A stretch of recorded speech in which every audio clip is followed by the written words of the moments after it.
Alrighty, this is Truck Driver Mike coming back at you from inside the truck. Talking to another driver. I like to talk to drivers a lot. You'll find that out. Find out what they think, what they feel, what they run into as problems, or what they think are good things, in the trucking industry. This driver was bobtailing about 100 miles to go pick up a trailer, and that collision mitigation system activated. I don't have all the details, but he didn't get into an accident. He said this thing activated all on its own, so an erroneous signal activated the collision mitigation system, that autonomous braking system, activated that and caused him to almost lose control of the truck because it locked up the tires, I guess, locked up the drive axles, put him into a little bit of a skid, and he almost hit somebody. I guess in the next lane or whatever. One more instance where this collision mitigation system is going to start killing people. That's how dangerous it is. It's taking control of the braking system away from the driver and, putting into the hands of a less than perfect electronic device, which will now be in control of the braking system. That's an absolute mistake. And there are going to be more and more accidents. The record's going to start showing that. I don't really want to be a part of that statistic, so Truck Driver Mike saying here and now that I am seriously considering getting out of trucking. I do not want these electronic driver assist devices causing accidents, and of course during an investigation they're just going to claim that it's pilot error, that it's the driver's fault that the accident happened, when it would have been initiated by one of these faulty devices.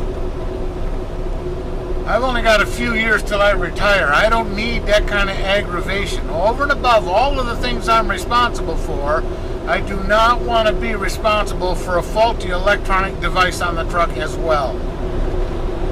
So I'm going to start looking for some non-truck driver related job that I can do until I retire. Only another 3 or 4 years or whatever it is I got.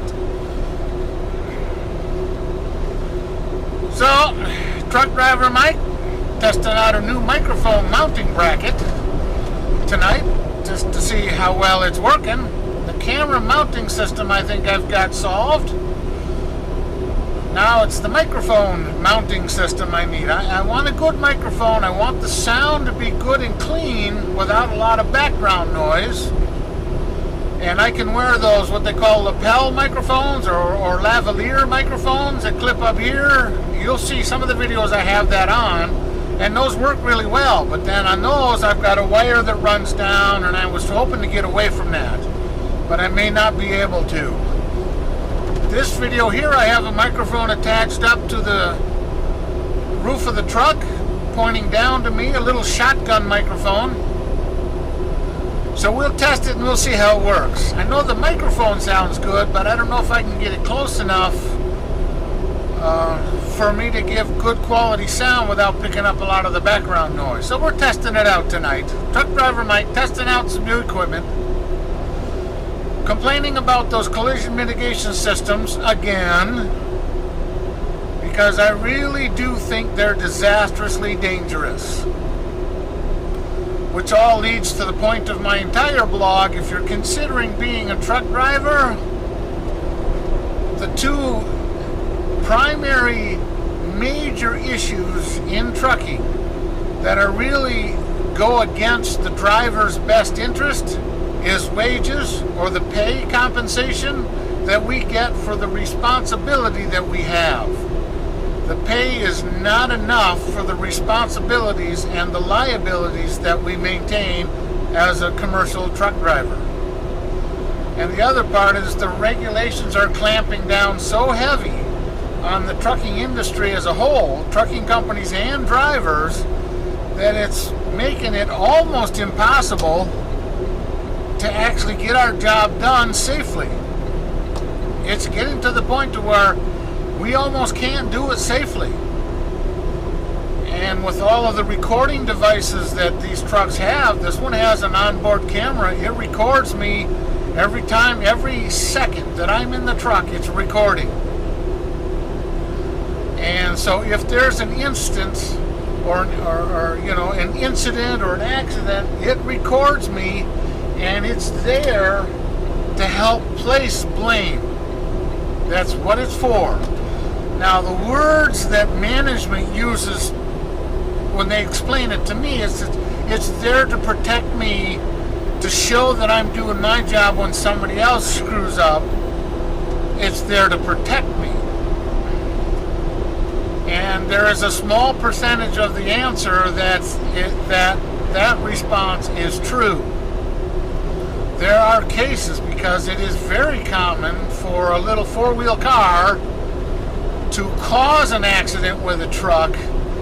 And of course, you get into a he said, she said kind of scenario where the car driver says, I caused the accident. I, as the truck driver, would say the car caused the accident, and all these recording devices will record what's going on, the video, and of course, and the sound.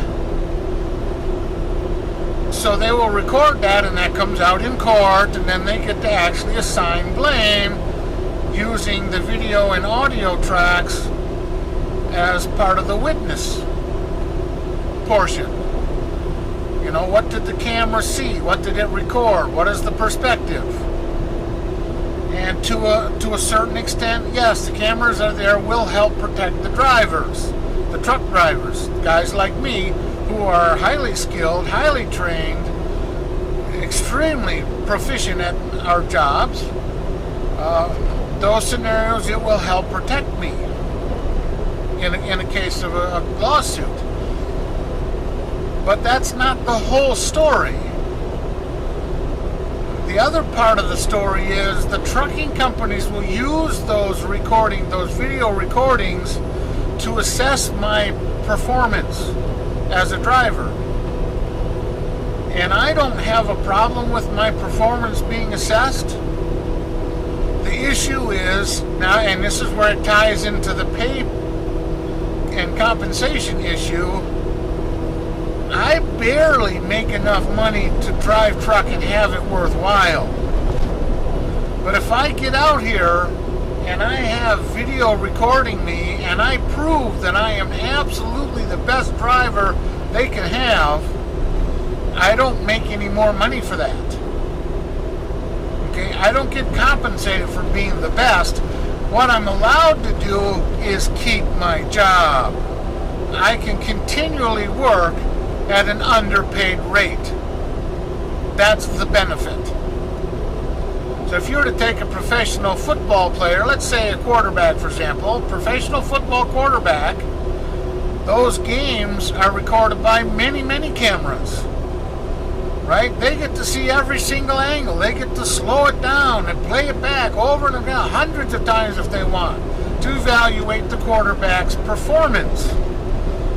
And two things can arise from that. Number one is the quarterback can watch those and tweak and gain knowledge about his performance from watching those videos, so he can actually get to be better.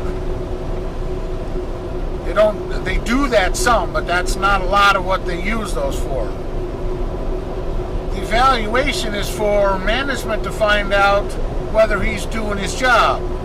Okay? Most of the time he is doing his job, or he wouldn't be in that position to begin with. The same as with a quality truck driver. I wouldn't be in this job as a truck driver if I didn't pass all the initial testing and that sort of thing. They wouldn't give me the job if they didn't think I could do the job. If they didn't think I could do the job. So the quarterback gets, these videos are all evaluating his performance, and tied into the pay package or the compensation issue, the quarterback is not working for $16 or $17 or $18 an hour. He's working for many thousands of dollars an hour. In some cases, up to, several $100,000 per game. Okay? If truck drivers got a high compensation rate for being good, being the best, or at least amongst the best, then I wouldn't have any complaints, no gripes. I would go along with it. Record me all you want. Put 12 cameras in here. Watch me every second of the day. I don't care, because I'm getting compensated for it. But that's not what the onboard cameras are used for in the trucking industry. They're used to assign blame. If I get into an accident or an incident and the camera discovers that at just the wrong moment I turned and I looked out the mirror and I missed something that happened in front of me and was involved in an accident, for example, they would use that against me. Well, I wasn't looking at the right direction at the right time. I have lots of things that I am responsible for doing. Checking the mirrors constantly, looking at traffic around me, noticing what my gauges are telling me, seeing what traffic's going on behind me, in front of me, on both sides. I'm responsible for knowing all of that. And yet, if something were to happen, the camera would pick up to 1/30th of a second. It will pick up what I was doing at any particular instant, and they will use that to assign blame. A concrete example of that would be several months back, one of our fellow drivers was involved in an accident where I believe it was a female girl or woman or somebody, blew off a stop sign and ran into the side of his truck while he was cruising down the road. Well, the speed limit where he was driving was 55 miles an hour. He apparently was speeding. I wasn't told what the exact speed he was going, but that's recorded on the truck. That's recorded by all the recording devices, all that stuff. It knows how fast the truck is going. And it claims that he was speeding. So they withheld the video from the court hearings. This is what I was told. I don't know any of the process, but I was told that they were withheld because they would try to assess blame against the truck driver for speeding, and if he wasn't speeding, he wouldn't have been at that intersection where that lady blew off the stop sign and plowed into the side of the trailer. They would claim that if he was doing the proper speed limit, he wouldn't even have been there. The accident would have been avoided. There would have been no issue. So they were trying to assess the entire blame against the truck driver based on these recording devices. And again, my position is I don't have a problem with them recording, but we are not getting compensated for that kind of level of perfection. Those devices are recording that we must perform our job 100% of the time at absolute 100% perfection every single moment that we are driving the truck, and never, ever, ever, ever make a mistake, or it'll get recorded and we will be assessed the blame. Which falls again back on the pay package or our compensation package. We don't make enough money to compensate us for that kind of perfection. Our pay does not keep up with what it would cost us in costs and time and whatever if we were to be found guilty, for example. If that truck driver would have lost his license, which would mean he would lose his livelihood, all because some lady blew off a stop sign, completely her fault, but he would have lost out on his license and his opportunity to earn a living for his family because of the recording device and lack of compensation to make up for when it's not accurate enough. Therein lies my real complaint. You want to record me, you want to hold me to the highest absolute standard of peak perfection, then somebody needs to pay for that. I don't want to give it away for free. I don't even want to give it away at $20 an hour.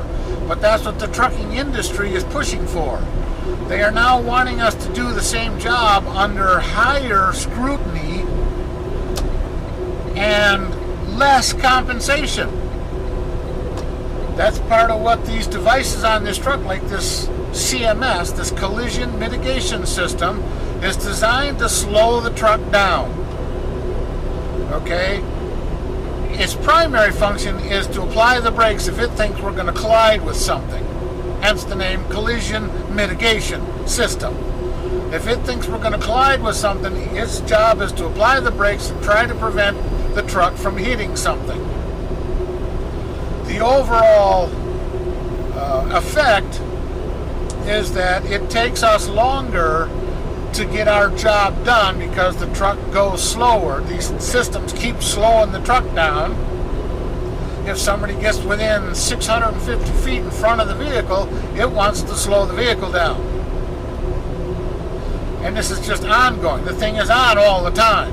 There's no off switch. It's on. It wants to slow the vehicle down constantly.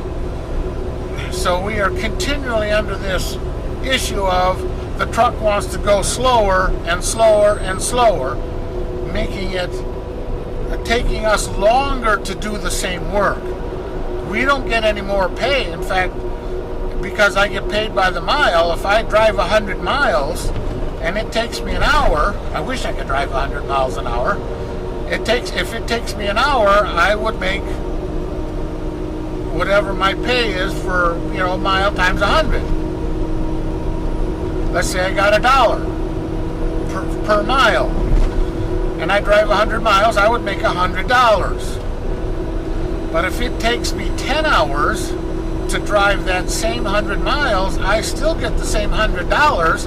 It just takes me 9 hours longer. Okay, well, those numbers aren't realistic, but I typically will drive anywhere from 400 to 500 miles in an average day, depending on exactly how many stops I have, where I'm going. I will drive anywhere from 400 to 500 miles in a day. I make 40 cents per mile. So a 400-mile day would give me 40 cents times 400 miles would be $160. Okay, for one day's worth of work. Not the worst, but I'm being recorded by these devices. I'm being slowed down by these devices. I got an itchy nose tonight. The legal system likes to pick on trucking companies and drivers to place blame, right, through all the lawsuits and stuff, for the idiot drivers to get out here and cause accidents. We all have to pay for that in one form or another. Higher taxes, higher insurance rates, whatever it is. So if it takes me longer to do the same work, my rate of pay diminishes. In this country, we kind of base everything on how much pay you can earn in an hour. Right? Most factory workers, most lawyers will bill by the hour. They bill by a certain amount of time. So to make it to try and make a fair comparison, we all try to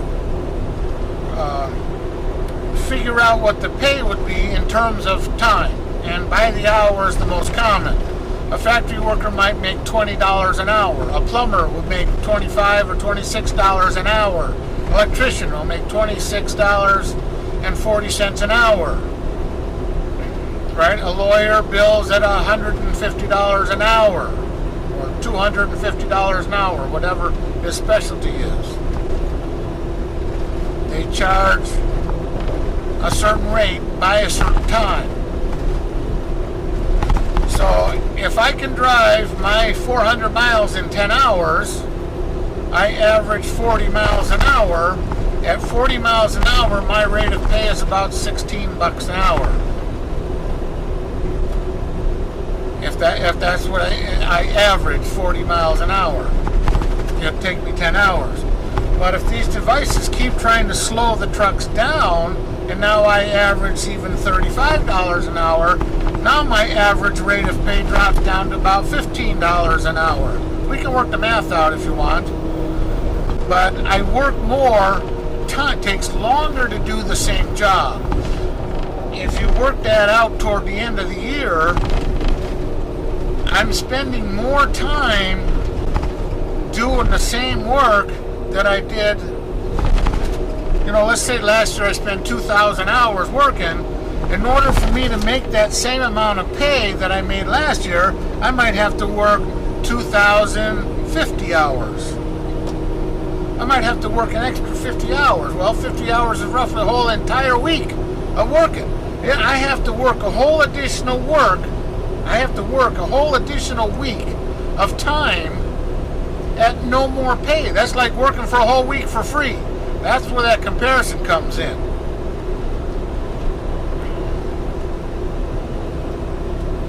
So these devices are not only they hindering my proficiency as a driver, they also are slowing the truck down, meaning I can't get as much work done in a year, which means I make less money.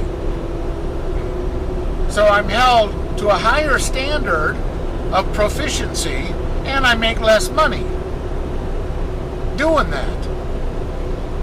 Hence, again, the blog, don't be a truck driver. It's not worth it. The pay isn't worth it, which is a huge reason there's a huge shortage of truck drivers in this country. The pay is not there. There is not enough pay to make it worthwhile. For those who walked away from the trucking industry, I congratulate you.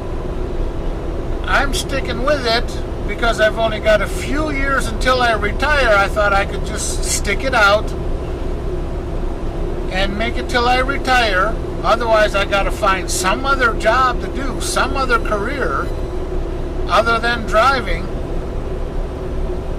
to work the last few years. I don't want to have to start all over. If I'm forced into it, I will. It's a no-brainer. If I'm forced into it, if I can't drive a truck for whatever reason, let's say I broke a leg and I can't drive a truck, I'll have to find something else to do. I get it. And I will find something else to do. But I just thought, well, because this is what I'm trained in, this is what I'm extremely good at, I will stick it out just a few more years until I retire. But each year, the regulations are getting stricter and stricter. These devices they're putting on the trucks are making it harder and harder for the drivers to control the vehicle. That it's getting to the point to where I may not be able to control the vehicle anymore. I'm kind of starting to feel like, a horse and buggy driver. People don't have horse and buggies anymore. Those people who, stagecoach drivers are out of a job. There virtually are none anymore. That's the position I feel I'm coming up to. Pretty soon I'll be out of a job because I can't operate a truck who thinks it's going to operate by itself. Okay? Or nobody's going to pay me to operate a truck if the truck can run by itself. When they come up with fully autonomous trucks, I actually think that would be a good idea. I hate to see all the truck drivers lose their jobs, but that's kind of inevitable. The government and society is coming to the conclusion that human error is the cause of pretty much every accident, so they want to do away with the human error, and they want to do that by replacing the human rather than training the human. They don't believe in training the human. They're not making it mandatory the humans actually learn how to drive a car. They're saying, well, humans aren't good at it, so let's just take that responsibility away from them. Okay, come up with autonomous driving vehicles that are completely autonomous. Not this hybrid of half human control and half electronic device control. Those two systems are not compatible. They're not interchangeable. You can't have a computer running half of the truck and a human running the other half. The two systems aren't compatible.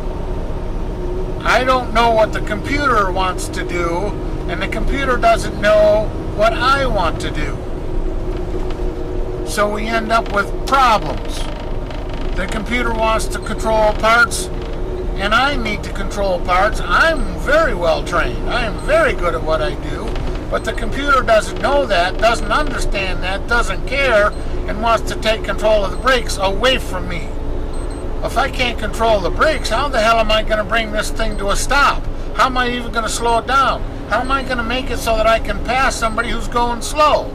Like this dinghead is in front of me. He's doing about 7 or 8 miles an hour slower than everybody else. And I'm stuck behind him because the truck won't let me go around him. This is stupid. Okay, so now there's parts of the truck I don't have control over. And I can't do my job. Now it's going to take me, this is exactly what I'm talking about, where the truck wants to slow down. And the boss, the management, company management says, well, just slow down. What's the big deal? Just slow down. Well, I've just explained that. The longer it takes me, the less pay I make.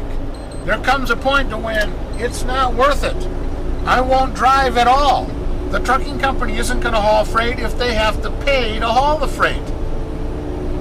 Oh, here we go. Now I got a chance to change lanes to go around this slow idiot, and now he speeds up,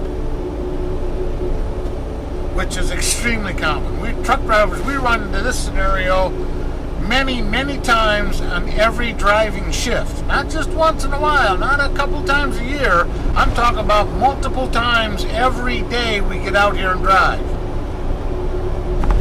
We have to drive with people who are less than well trained, because the government doesn't require good training. If you can get in, start the engine, put it in drive, and make it around the corner, that's good enough for the government. Here's your license, you can go out and drive in traffic. Which is why we have so many accidents. Okay, now I'm up almost 8 miles an hour faster than I was before. I'm just starting to pass this guy. He caught up to me, or stayed in front of me even after I sped up. So he did speed up, but not until after I got around. Found another lane to go into. And now he's keeping up the same speed I am. He is doing about 10 miles an hour faster than he was before. Let's just move over here and cut him off a little bit. There we go. If you're going to drive like a stupid idiot, then you're going to get treated like you're a stupid idiot. I didn't really cut him off, but I took away his open space in front of his vehicle. He was back, right at the back end of the trailer, and he wasn't going to go fast enough to pass me, but he was still going 8 to 10 miles an hour faster than he was when I was behind him. For some reason or other, he didn't want me to get out front, which is common. Most cars don't want to be behind a truck.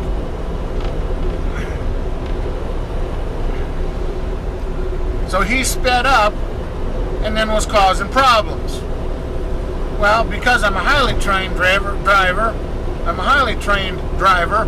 that's not a big issue. That's a common everyday thing. I just deal with it. I know how to deal with it. I don't let it get under my skin. Yes, I rant and rave a little bit for the camera, but that's just part of everyday driving. I understand that. But the fact that I lose pay, or that I can't make as much pay because of scenarios like that, then that starts to bother me. That's why I would switch occupations. I would go find a job doing something else rather than driving a truck. So, I'm coming up to where I'm supposed to make this first delivery. This is Truck Driver Mike coming back at you from inside the truck. Said my piece today about the collision mitigation systems and some of the rules and regulations, and why I say do not choose a career of truck driving as a formidable option. It's not. It's a lousy, it's a crappy option for an occupation. Don't be a truck driver. Go find something else to do. Okay. Truck Driver Mike signing off. See ya.